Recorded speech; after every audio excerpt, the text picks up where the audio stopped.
There are various shading techniques that you can use to add tone and value to a form. The three most common are hatching, cross-hatching, and circulism.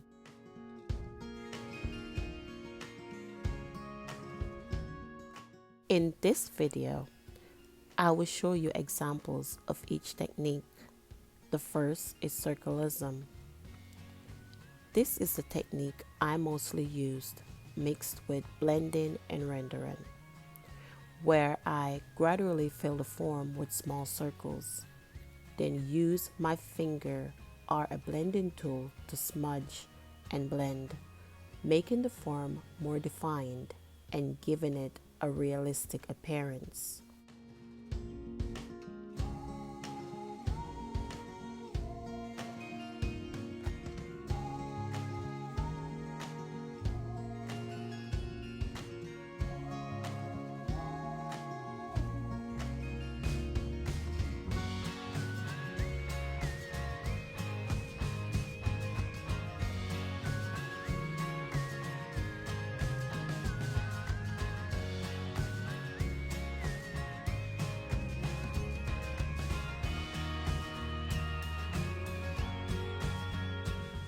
I will use a kneaded eraser to remove the charcoal to create lighter values and textures.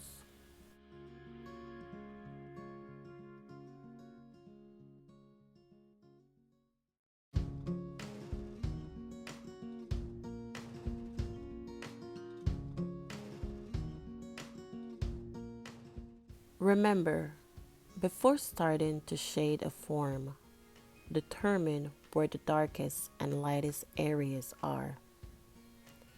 One secret I learned is that the majority of the time, the light in a painting or drawing is coming from the top left, which will cast a shadow in the lower right.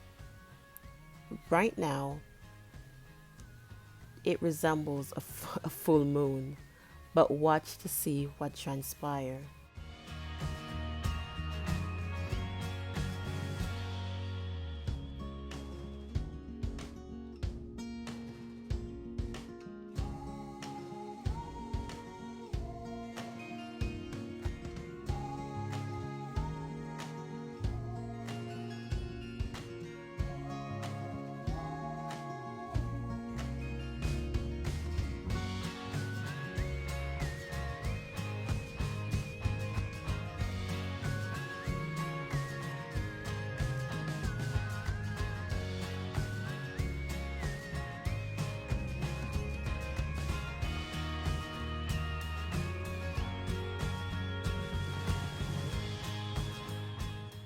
I find scribbling to be fun, relaxing, and a fast way to shade.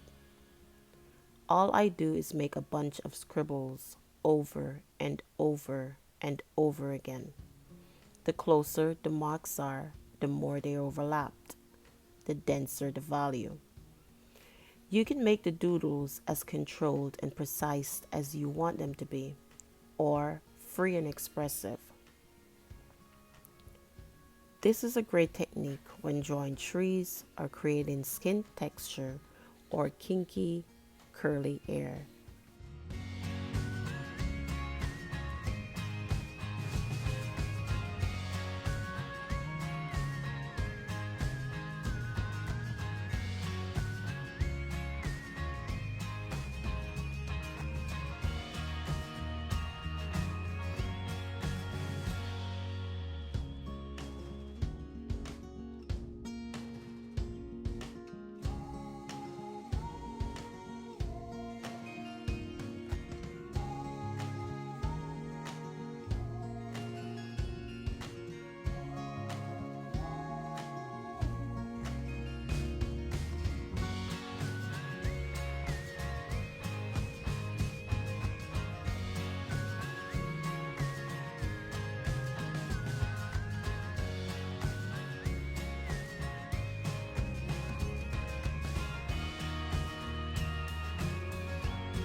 Etching is created by using a combination of parallel lines. The closer the lines, the darker that area will be, and the farther apart they are, the lighter the area gets. There is no line in the highlighted section of the artwork, which will be white. And again, I will blend. Blend and make it so refined.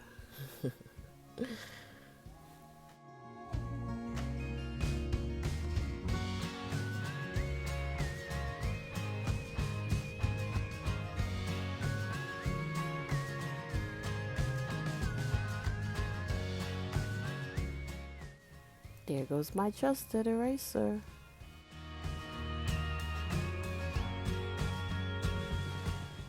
I'm just softening the lines around it because wherever the light hit, you don't have a sharp outline.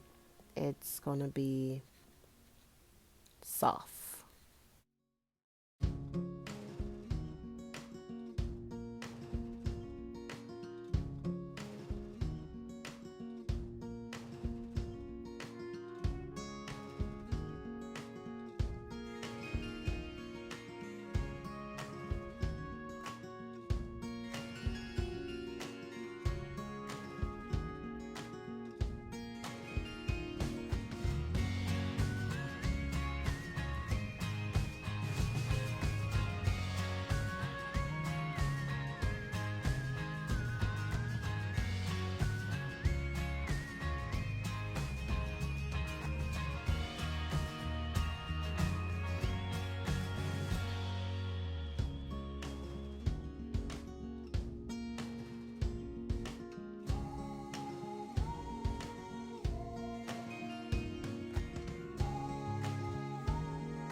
I am creating a grayscale just to show the values or gradient of action, how you'll get your dark and light when shading. For the video on circulism, it will be available at the end of this video, so you can check that out.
For cross-hatching, I draw several parallel lines.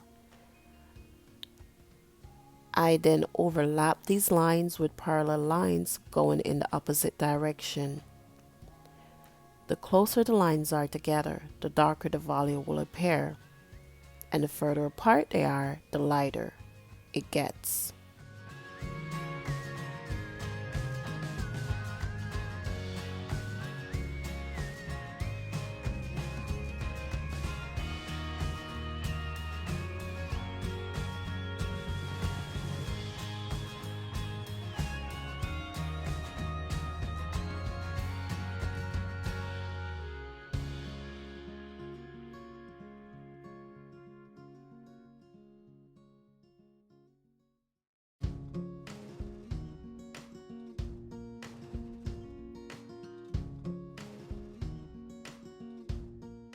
At times, you can incorporate circulism,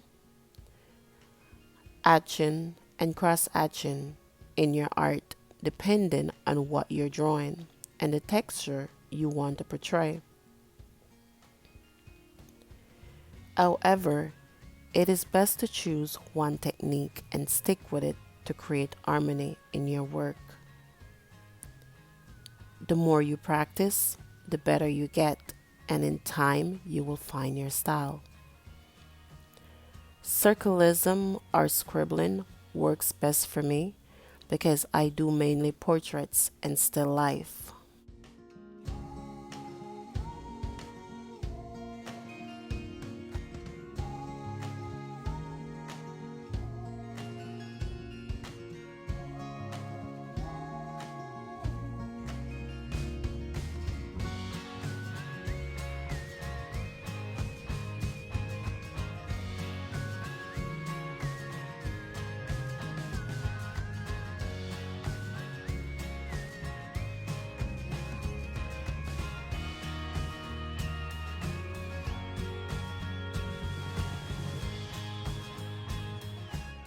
Isn't it amazing how you can start with a basic outline and transform it into something that seems tangible like a tennis ball?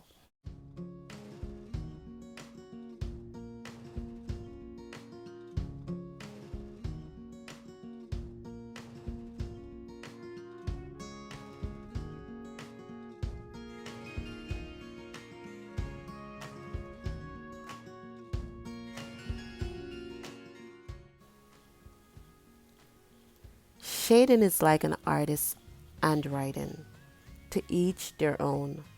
No two artists' work is alike. Your shading doesn't have to be perfect. It can be wild and expressive.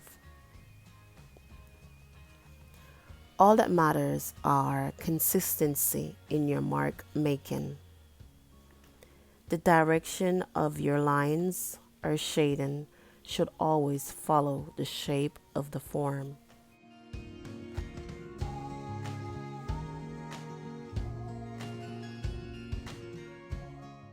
What kind of shading technique do you like most and why?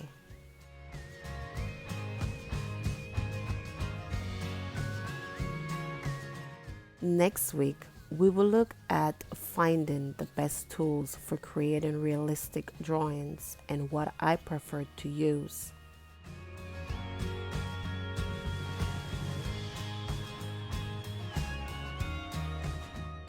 I would love to hear from you.